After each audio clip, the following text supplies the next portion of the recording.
Hi everyone, and welcome to my presentation today at Converge 21. I hope everyone's had such an amazing time so far. I hope you're learning so much, and I really hope you enjoy my session.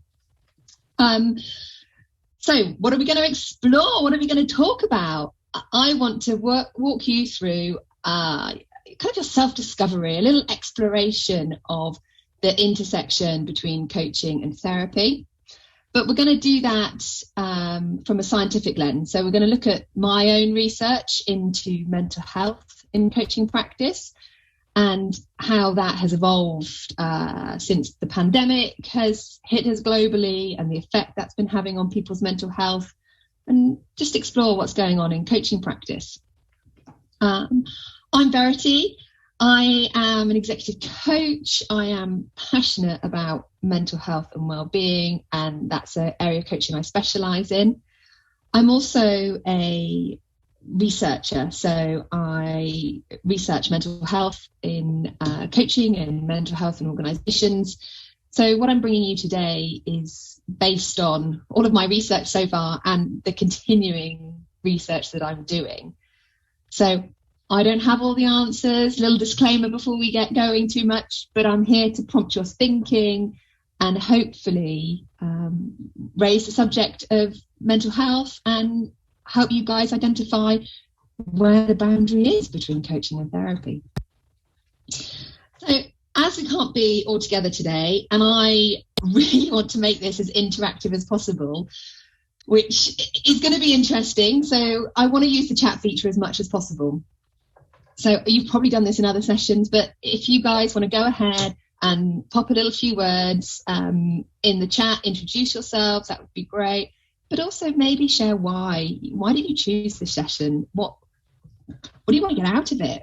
What do you need to know by the end of today, the end of our 45 minutes together? And hopefully, she says with a smile, I'll be able to deliver on some of that. Well, just give you guys a second and I will move on. So my aims for today's session is to increase your confidence in exploring this boundary and maybe give you some tools so you can work closer to the mental health boundary, what is coaching, what is therapy, and also increase your awareness around what is mental health and how does that show up in coaching practice. But more importantly, what does it mean to you as a coach, and how does it define and shape your coaching practice? So these are all the aims and the things we're going to do today.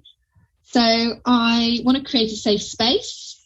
So please use the chat as much as possible, but if you don't want to use it, that's fine. But this is a safe space to explore. So I am going to take you through some simulated scenarios where you will eventually get to decide what you think is coaching and what you think is maybe a referral to therapy. And this is totally up to you, how you decide. This is no right or wrong answer. This is just a chance for you to think about it so that if you are faced with this in your coaching practice, you've got some experience to draw on. So, why mental health? That's kind of the first thing I want to put in the chat box. Why mental health? What do you think about mental health as a coach? This is a question that I get asked an awful lot. Why would I want to talk about mental health in an industry that doesn't necessarily come up against mental health all the time? Or does it? I am always wanting to explore this idea that, as coaches, we are here to grow people and we're here to help people, make changes.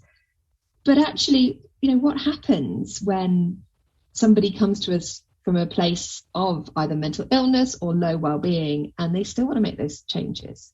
And where do we sit with all of that? So I'm hoping that as I've been talking, you guys have had some chance to put in what do you think about mental health as a coach in the chat box. And I'll look forward to reading all of those and reading what you say.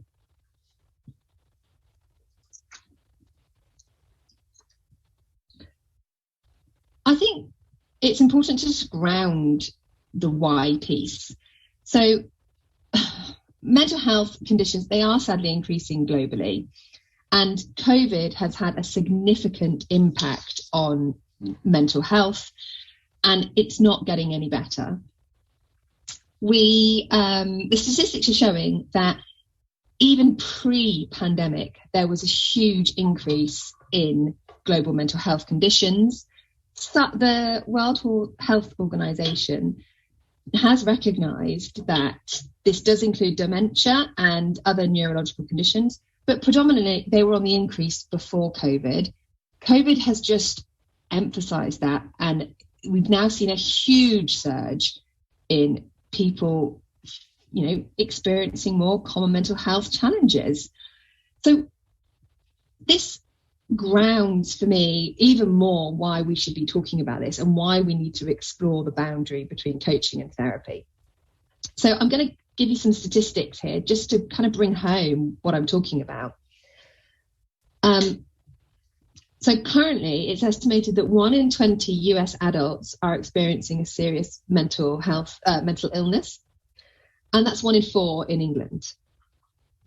Since the first lockdown, which for us in the UK was in March 2020, adults have become less able to cope with the stress of the pandemic.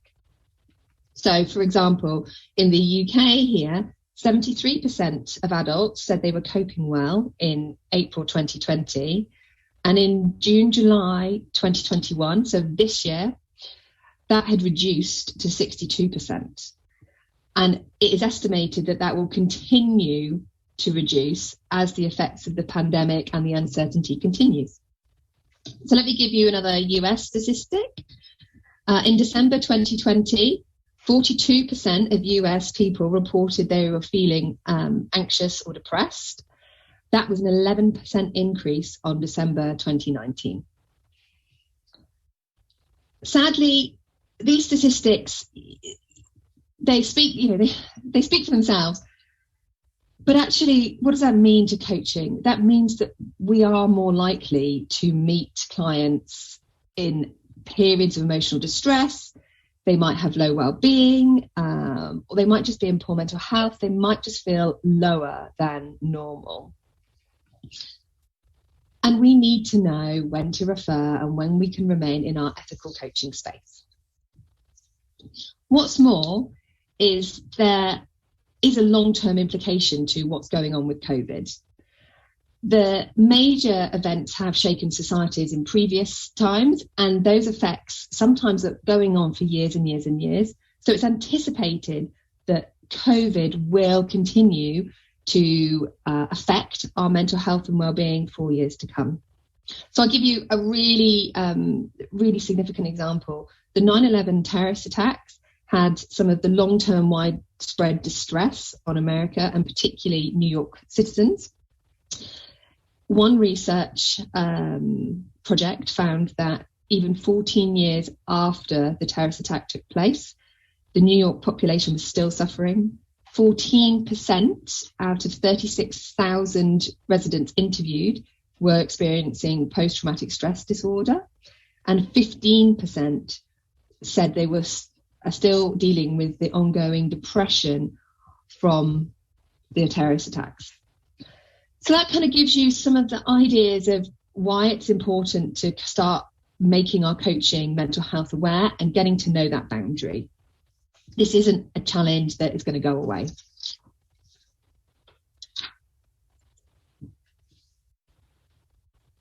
So over to you guys again and the chat box. How do you define mental health?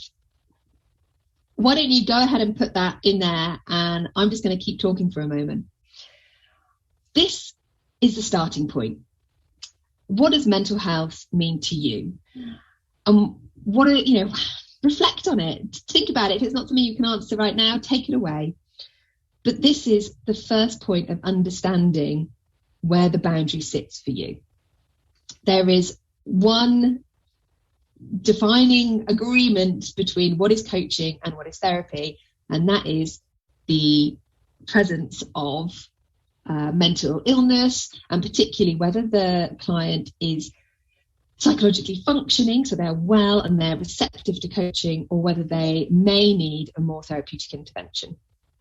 So understanding your position on mental health is the first point. It's also really interesting to think about how you define mental health, to then think about the models. So there is kind of two prevailing models of mental health. We have a medical model, which is diagnostic. So that looks at illness and would put a diagnosis on depression, anxiety, PTSD or whatever. And then we have a more dimensional approach, which is much more subjective, but actually takes into range that my levels of depression or not depression or whatever it might be are going to be different to somebody else's. As well as we all range from good to bad, or excellent, thriving to struggling, whatever the words and language you might use. And we kind of sit in this, along that somewhere. There are other models, there are loads of other models available, but they're kind of the two predominant ones, and probably the ones to start thinking about. You know, which one do you most sit with? Is it a more medical model where you can say, yeah, that's an illness, that isn't here for coaching, or is it more holistic and looking at the whole person? I want to share with you next the definition of mental health by the World Health Organization, which I've just popped up on the screen. It would be really interesting for you guys to, again, use the chat box just to know what you think about it. So I'm going to ask you to put a 1 if you agree, predominantly agree with the mental health definition by the World Health Organization. And I'm going to get you to put a 2 if you disagree. You don't need to say why. It's just interesting to know. This is the go-to definition. The ICF actually use it as well in their referring applied to therapy document, but it's used globally by most people and it's well recognised. I will share that for me personally, this is possibly my definition would sit alongside this, but maybe pump something a little bit in the middle. I think this is very aspirational, and I think it's a lovely ideal that we can help maybe clients work to achieving this with our coaching tools and techniques. Something to think about.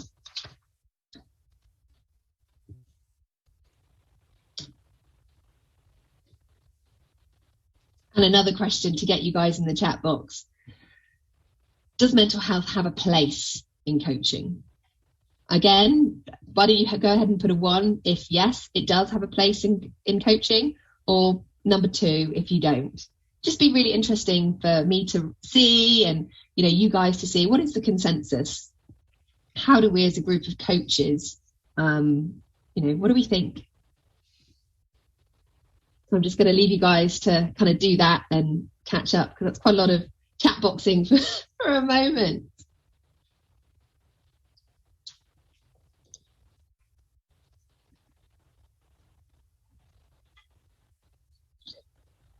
So I want to talk about the boundary now, and I hope you've all had some time to kind of come back to earth from where you're thinking. So the boundary between mental health and coaching is theoretically stipulated as mental health.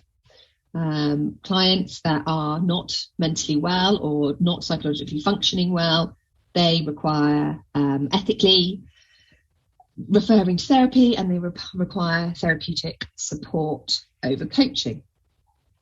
But actually, what is this like in practice? Because the research I've done to date has shown that it is actually very difficult to identify as a coach exactly when a client needs referring, and knowing the moments to do it and how to do this in the right way to safeguard the client, but also to safeguard your coaching and the work you've done so far. So another way I like to think about it is actually to take the mental health and just think about it more broadly as the suitability of coaching. But it's still a really complex phenomena. And I wanted to share with you my next slide, which is a beautiful photo of a British,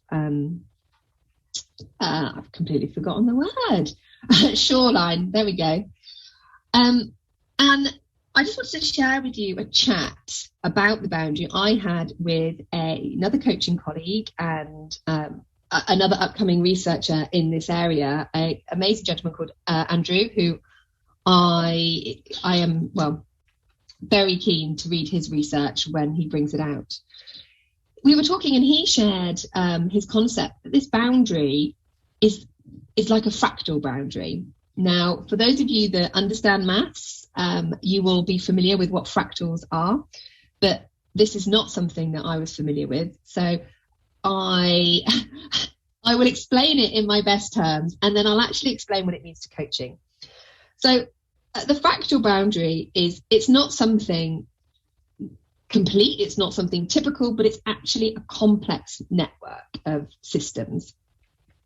So when we think about that in terms of the coaching boundary, it's almost like the further away we are from working at the boundary, the easier it is to define what is coaching and what is therapy.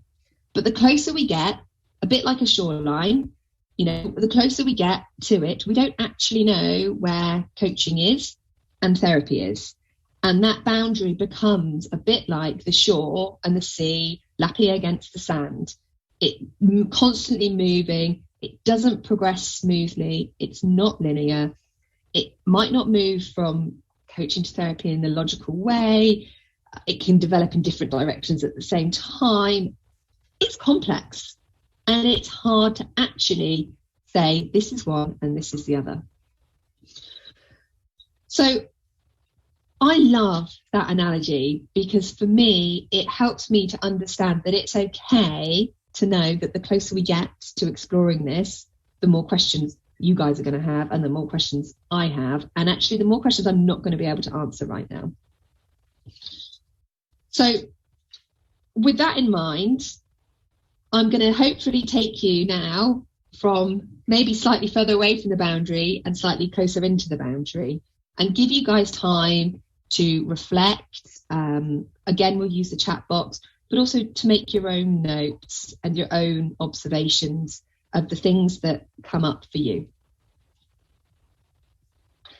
This slide is one that is quite often found in lots of coaching literature, where it shows, obviously you can see kind of the range of coaching clients and the range of therapy clients.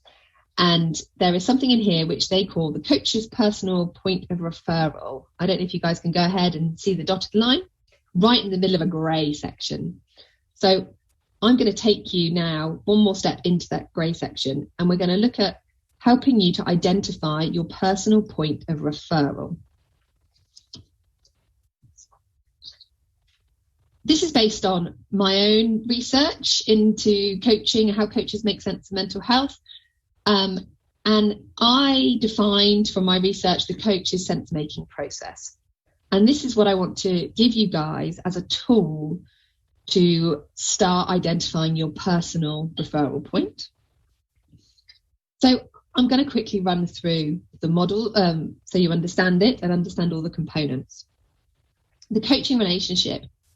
This is just one of your sense-making key processes, as it were. This gives you access to all the information within the coaching space, but primarily, what information you want to have in there. It's what can you coach with? What is the client bringing? What is the client allowing you not to see? It's how do you then work out what is normal for your coach and what is not normal for your coach? So when we think about that, we think the coaching relationship is underpinned by two key constructs that are actually part of us as a coach and what we do.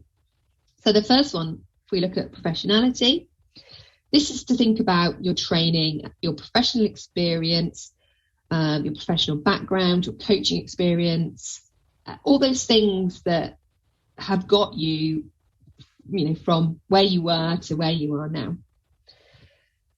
And the socio-cultural norms. So that's your beliefs, your value systems, might be the laws and legalities of the way you coach. For example, in the US, you guys have got a very strict boundary between making referrals to therapy Whereas over here in the UK and Europe, we are a little bit more fluid, and we're not so, it's not so tight. This could also be your coaching contracts or the sponsorship contracts that you have. Are you an internal coach or an external coach? So all of those mass of information makes up who we are as coaches, and that is the foundation for how we make sense of the boundary and where this referral point is for us. It's also how we make sense of everything the client tells us, and we use that as our coaching. I wanted to share the next slide, which is just slightly different, and you might want to grab a quick screenshot, if you've got that, or take a photo on your mobile or device or whatever you're on. This is just some questions. What information do you need access to from your clients? My research indicated, is the biggest question coaches has when it comes to defining where their point of referral is. Do you need access to the whole client, or are you okay working on specific areas, or the goals, the clearly defined goals? Again, it kind of comes back to what I mentioned earlier. Are you comfortable being more holistic, or is it something different? And answering that question by using your values and beliefs and your training experiences will help you to start thinking about the point.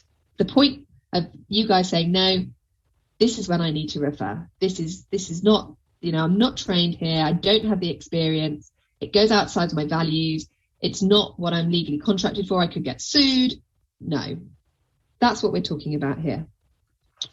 So if we were doing this live, we'd work through it in a lot more detail. So please take it away. Please think about it in more detail. And I will be here on the chat when it's given out live, and I will answer as many questions as possible. And you guys can contact me afterwards to run through this in more detail.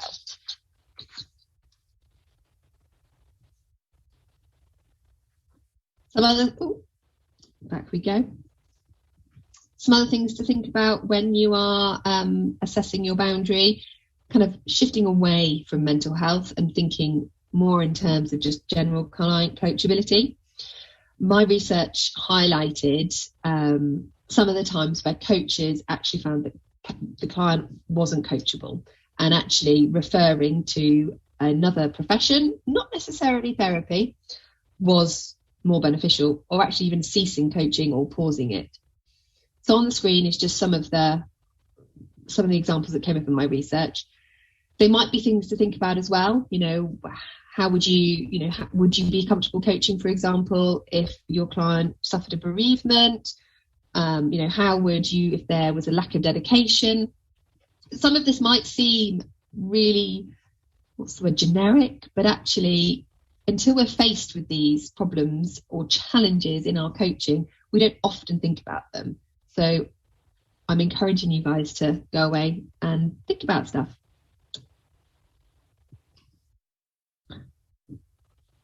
I will just give you a moment to catch up with everything, and then I want to get you experiencing it, get you feeling everything that's going on.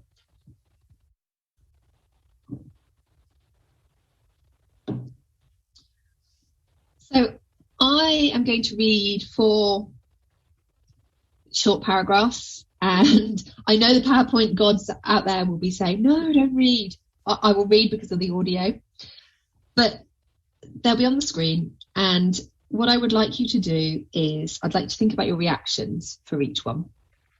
Each scenario is something that is close to the boundary. It might be something that is more suited to therapy. It might be something that's more suited for coaching. It's up to you to decide whether you would refer or whether you would continue coaching. There are no right or wrong answers. This is all part of you assessing where the boundary is for you and exploring that intersection. So what I want you guys to do is, again, use the chat if you want to, but if you want to keep this private, please do. If you want to put a 1 for referring, and a 2 for coaching. That's a nice simple way for us to monitor it. And I want you to think about your reactions. What does this situation bring up for you? Is probably the first key question. How do you feel? What are you thinking? How do you feel about yourself? How do you feel about your client? What do you want to do?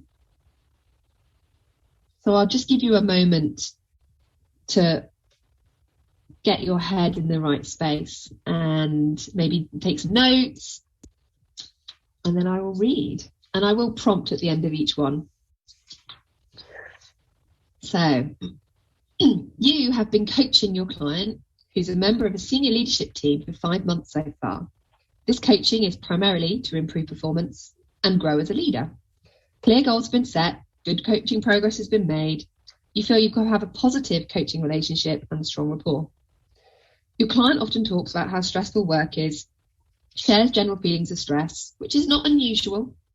You have noticed they can be restless and appear on edge. They can turn up late, they can clock watch during sessions. They always seem to have a plausible excuse. You've noticed some difficulty in them concentrating during your sessions, your coaching sessions, and you've seen how they get frustrated quickly if progress isn't what they'd hoped for. You've experienced them getting irritable on several occasions. Personal issues aren't discussed as your client considers these not important, but often mention sleep problems and past emotionally difficult experiences.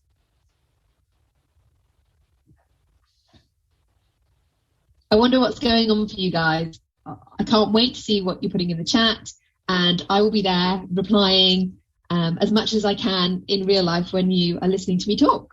So yeah, what does it bring it up for you? How do you feel towards the client? How do you feel about yourself?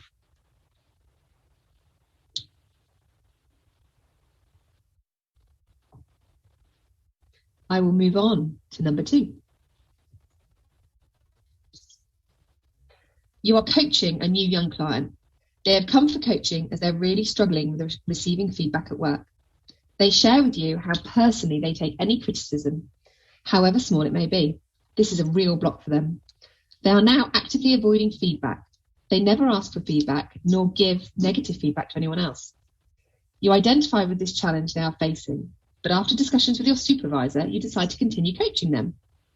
As sessions continue, you become very aware of their inability to deal with any conflict and notice how they become agitated.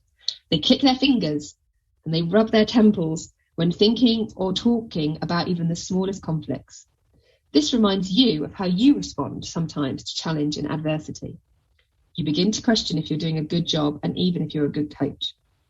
In one session, this client shares a deeply personal story from their past, which they now believe is important to them making progress.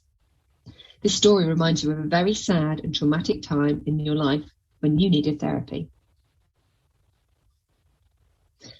Again, please share whether this is a 1 for you, whether you're going to refer, or whether this is a 2 and it's a continued coaching. And if you want to share how you feel towards the client, how you feel about yourself, please do.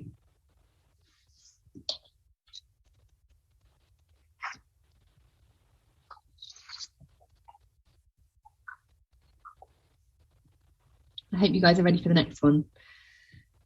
This client is a 40-year-old married male who feels down most of the time. He shares frequent intrusive thoughts that he's not good enough, despite personal and professional success. He tries to overcompensate for his thoughts by taking on more than he can handle, which leads to failure and furthers his feelings of inadequacy. In a session together, he shares that he feels pretty worthless, and he has felt that way for a long time, for over 10 years. It feels normal to be down, he says. Sometimes he starts to feel better, but it never lasts long. He really doesn't think that he'll amount to anything, and he believes he'll never be successful at work. He continues to say that he feels exhausted all of the time and has trouble sleeping. He shares how he's been waking up in the middle of the night and can't stop thinking about all of his failures. He says how he feels hopeless and often has trouble concentrating. He finally says, "What's the point of it all? Maybe I'm just pessimistic." Again, 1 for refer, 2 for coaching, and thinking about what this brings up for you and how you're feeling, if you've got any concerns, what you feel towards the client, and how you feel about you right now as a coach.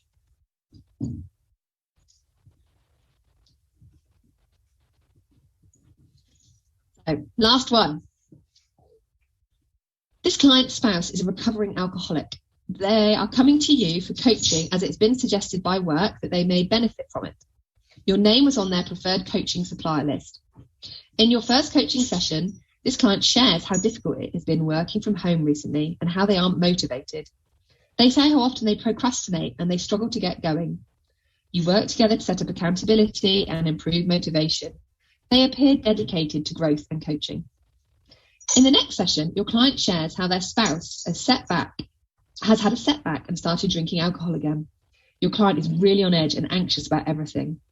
They share how instead of working, they've had to keep close eye on things at home. They are worried that their work may say something if they don't deliver on time. They get tearful and ask to use the time to talk about their recent thoughts. They share that they are thinking about leaving their spouse. It's clear they are struggling to cope with supporting their spouse through this addiction. They ask how they can become more resilient, and they really don't want to let their spouse down. Again, 1 for refer and 2 for coaching. If you want to share your feelings, please do. I would be fascinated to read them, and I will, share what I can back when you guys are watching this.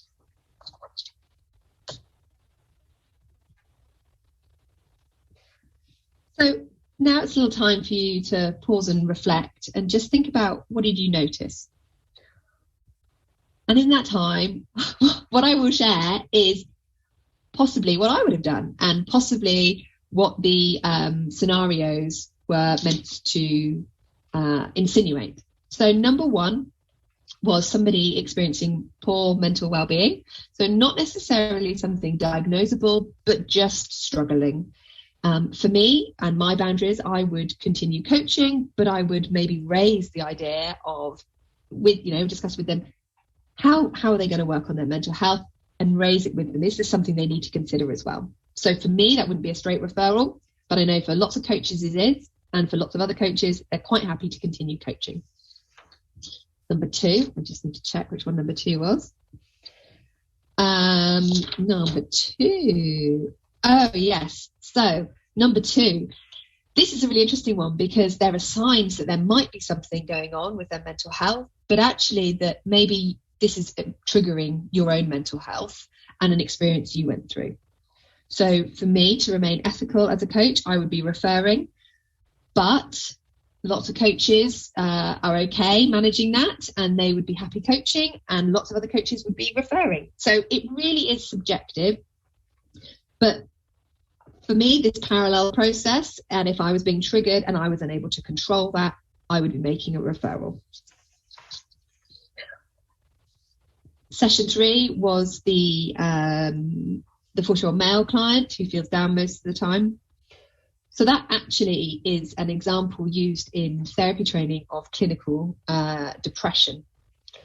So in that case, it would be something we would probably refer as coaches, unless they were seeking other support, or we would certainly look to get some form of therapeutic support. Does that mean coaching needs to stop? I don't know. Again, this is an exploration for you, but it's about supporting you so that you can continue to work ethically and supporting the client. Maybe this is a dual scenario with a coach and a therapist, or maybe this is a straight referral. And the last one, where you're coaching your client to support somebody else. Again, this is much more nuanced, and actually something that I'm finding more and more is coming up for coaches in their coaching practice, is helping that third person. So for me as a coach, I would be looking to continue some coaching, but bring on additional therapeutic support so that the client, is getting what they need. And I can help them work on some of the work goals that they are feeling and they're struggling with. And they have demonstrated they've made good coaching progress. But, they would need that support. That's my answers. They might be rightly or wrong. You guys might be going wild in the chat now, agreeing or disagreeing with me. And I love that and I welcome that, because this is part of us being coaches and us all being different, but creating an ethical understanding.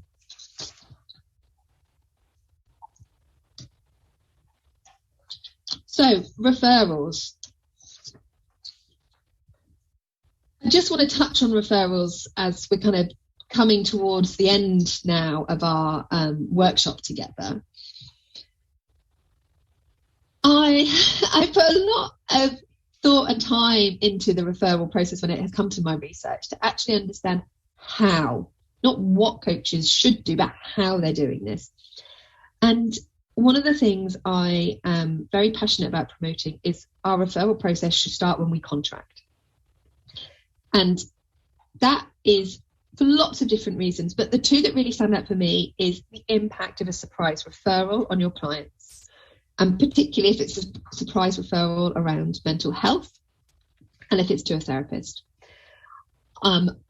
There could potentially be damage done to you as the coach in your coaching, and what you've done so far is what I'm trying to say. So we want to safeguard that by making sure it doesn't come as a surprise and you undo all that good coaching work. But actually, we want to make sure that the client is safely supported through that referral process, so that they don't feel stigmatized, they don't feel different maybe because they've got something that you feel would benefit from therapeutic intervention. And we're minimizing those negative effects. I think the other really important thing is to consider when it comes to referrals is we coaches, we know that we can never know what our client is thinking or saying. From the huge diverse conversations I've had with my clients, and I know coaches tell me that they have, it is understanding where that referral comes in and when to break confidentiality. So confidentiality, I always just like to highlight that there was a study in the UK done on suicide, and people asked the family, the friend that left behind, about the impact that the suicide had on them, and almost overwhelmingly the majority of them were like, we wanted to have, if we'd known that it was that bad, we wanted to do something. And for me, that's very sobering. And as a coach, we have our confidentiality clauses, but actually I think if there is a legitimate concern, other people want to know, other people care. And I think we need to consider, along with our contracting, how and when we break confidentiality in terms of mental health and in terms of this coaching to therapy boundary. So what do you need in your referral process? My research has kind of highlighted a few real simple basics that aren't in a lot of the coaching templates that are available when it specifically comes to making a referral. A lot of contracts just say, I will make a referral to, and that is it. So if we're thinking about what can you gather in the start, more information is, the more information the better is always my attitude. So when are you going to make a referral? So the client clearly knows in the contract that at this point, this is when you'll be making a referral. And also, what are you going to refer? Think about the scenarios you've just been through. Are you going to refer things that evoke emotional stuff for you and you can't coach, or are you much more comfortable to work with that? If the client knows the limits of your capability, like we do, and they're clearly defined, then it helps them to know, actually, this is not me. This is not my remit. My coach, they are doing the right thing and they are supporting me because they know that they're not the right person. Other things are really important is who are you going to refer to? This is particularly important if, sadly, you might encounter an emergency situation where there is suicidal thoughts, or is there is a harm to a threat to harm of life.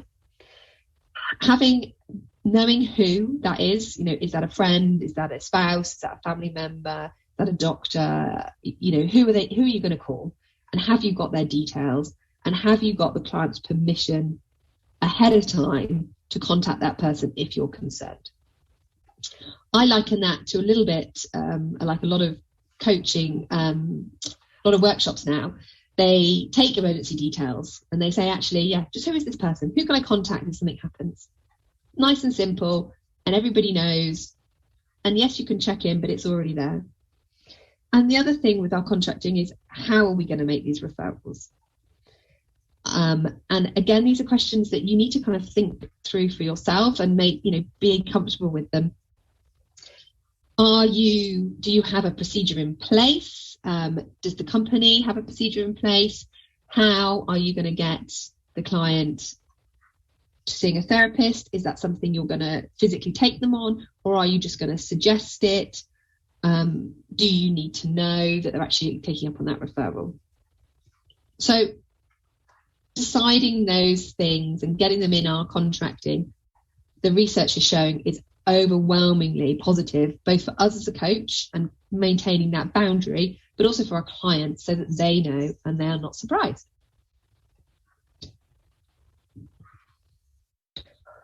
Wow, we've kind of come to the end, and I'm so happy that you guys have attended.